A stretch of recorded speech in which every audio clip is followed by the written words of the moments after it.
Politics aside, we don't get too political on this show, but there is a culturally important topic I have to address. After giving birth to a daughter through a relationship with a former exotic dancer, Hunter Biden, the president's son, has stripped his daughter of the Biden name and distanced her from himself. Having all but disowned his daughter, what is the president's role and responsibility in this situation? And how does this moment inform the culture more broadly about how to deal with complex family issues? If you're not caught up on kind of the overarching drama involved with Hunter Biden right now, Hunter is one of the president's son. Beau Biden passed away some years ago, and Hunter's lived a difficult life, a lot of it by his own making. And the point of this segment is not just to pile onto Hunter Biden. There's 1,000 podcasts you can watch to do that. And my point isn't to pile on to Joe Biden or even to make a political point, although obviously this has political implications and obviously this is being used in a political way. I'm more concerned with the leadership of the leader of our nation. If you don't know, Hunter Biden has been well known as a cocaine addict for quite some time. Pretty much the whole world has seen his entire iCloud account, countless pictures of him doing cocaine, hanging out with, prostitutes, doing cocaine with prostitutes, making all kinds of bad decisions. He's in a lot of political controversy for some of the jobs that he's held that he didn't really seem qualified for. He's definitely been a thorn in the political side of Joe Biden. And it does appear that Joe has enabled Hunter to some degree. Now, one of the things I've learned as a pastor is there are a few things as hard as parenting your adult children. I kind of always imagined that the hardest part of parenting would be, when they're babies, that's difficult and they're up all night, puberty, middle school, teenagers, that would be really difficult. But then they become adults. And well, what I learned pretty quickly pastoring people who had adult children is there are few things as hard as parenting your kids once they become adults, because you don't really have the authority piece anymore. You just have to lead through influence, and you love your kids so much. And it's very common for parents to move into an enabling position because they're not quite ready to set the difficult boundaries that need to be set. A lot of that is understandable. You would want more from someone who is at the highest leadership position. I do think that is what is happening, though. There's a very enabling relationship. And I do understand that even as we're speaking, there are some serious allegations of actual corruption. And if those, work themselves out, I'm sure we may talk about it on the podcast down the road. But in this situation, about 4 years ago, Hunter Biden had a daughter. And he saw this as somewhat of an illegitimate child, or a child that he wasn't interested in having.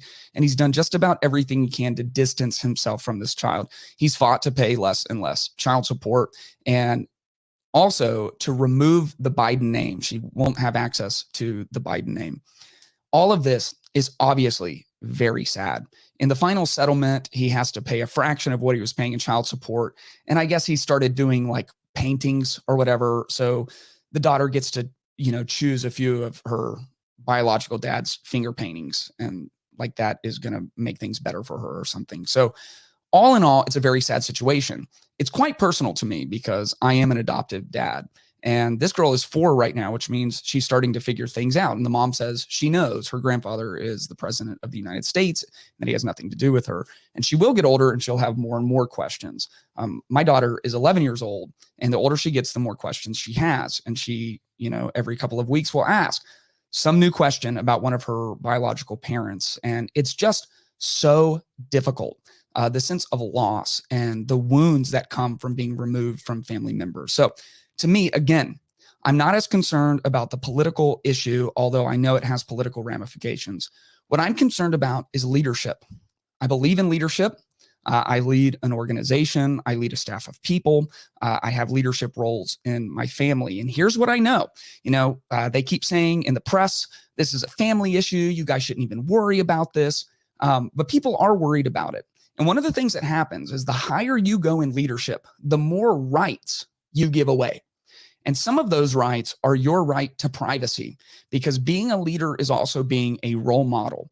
And there are millions and millions of people in this country And there are hundreds of millions of people around the world who are living in very complex family situations. There are grandparents who are living in very complex situations where they might have a child who has disowned their grandchild and they don't know what to do. And consciously or subconsciously, the world is paying attention to what Joe Biden, the most powerful man on earth and the leader of our country, how he is going to respond to having a grandchild out there. The other thing that makes this hard for Joe is that he has painted himself as a family man. He talks about his 6 grandchildren, and he talks about them often. He says he talks to them on the phone almost every single day. He had 6 stockings on the fireplace, and they displayed it very prominently, and they took a posed picture with their 6 grandchildren's stockings. The problem is there's a 7th grandchild. There should be a 7th stocking. And this requires integrity. Integrity is like who you are when the pressure is actually on. And there is a real legitimate bond, and there's a scriptural bond from grandparent to grandchild, and it matters. In Psalm 103, it says, "The steadfast love of the Lord is from everlasting to everlasting on those who fear him, and his righteousness to children's children." This is a generational issue. Proverbs says, grandchildren are the crown of the aged, and the glory of children is their fathers. And of course, Jesus said, "Whoever receives this child in my name receives me, and whoever receives me receives him who sent me." On the political side, I don't really understand exactly what Joe has to lose. He would be a hero left, right, up, and down if he would push past the obvious boundary of his struggling son and go and have a relationship with this granddaughter. I mean, everyone already knows there's nothing hidden here anymore. It's not like by doing this, he would be exposing that his son had a child with a stripper or exposing that his family isn't always pictured. We already know all those things. All you would be doing is showing as an example and a leader to the people in your country, to the people around the world, that it's always right to do the right thing. That this kid is going to have to wonder why their grandparent wanted nothing to do with them. And far too frequently in our society, adults, parents don't want to do hard things. And because of that, we place those hardships on our children. We say, well, I'm not really particularly happy in this marriage that I signed up for and I made a covenant for. And there's, things aren't perfect because marriage is hard and no marriages are perfect, but we walk away from it just because we're not as happy as we could be right now. In other words, I don't want to do hard things. I don't want to have the conflict. I don't want to go to the counseling. I don't want to have this fight one more time with my spouse. I don't want to do hard things, so I'm out. Well, someone's going to do the hard things, and it's going to be your children. Your children are now going to do the hard things. Your children are now going to go back and forth from house to house, never able to settle in. Your children are now going to have to miss their other parent half of the time. Like, this girl did not ask for any of this. This innocent girl did not ask for these wounds that will be created because of a very public spectacle on her life and what is going on. And you can say, well, the mom is leveraging this and she's putting her out there, and maybe she is. And that's probably not a great idea either. But integrity is doing the right thing when the pressure is on. Integrity is doing the right thing, even regardless of the consequences. And I have expectations of my leaders. We are called in scripture to submit to authority, even authority that we're not wild about. Maybe you didn't vote for Joe Biden, but we're still called to submit. He is our leader. He's the leader of the country. And you can say, well, he's not my president. And I understand what that means, metaphorically, but he is actually your president, and people are actually watching what's going on. And, we have 400 subscribers. We are basically the biggest podcast on YouTube. So Joe Biden probably watches this. So Joe Biden, hang the 7th stocking, acknowledge it. Acknowledge your granddaughter. And I know Joe Biden doesn't actually watch this, and this will never get to him. But for those of you who have complex family situations, most of the time, you know what the right thing is to do. And the reason you know what the right thing is to do, because it's the hard thing. like the harder thing, the more difficult option, that's usually the right thing. And it's why we don't do it most of the time. But do the right hard thing. Have integrity. Do the hard thing regardless of the consequences. Step parents. I'm a stepdad as well. Love your stepkids like they're your own kids. They need you.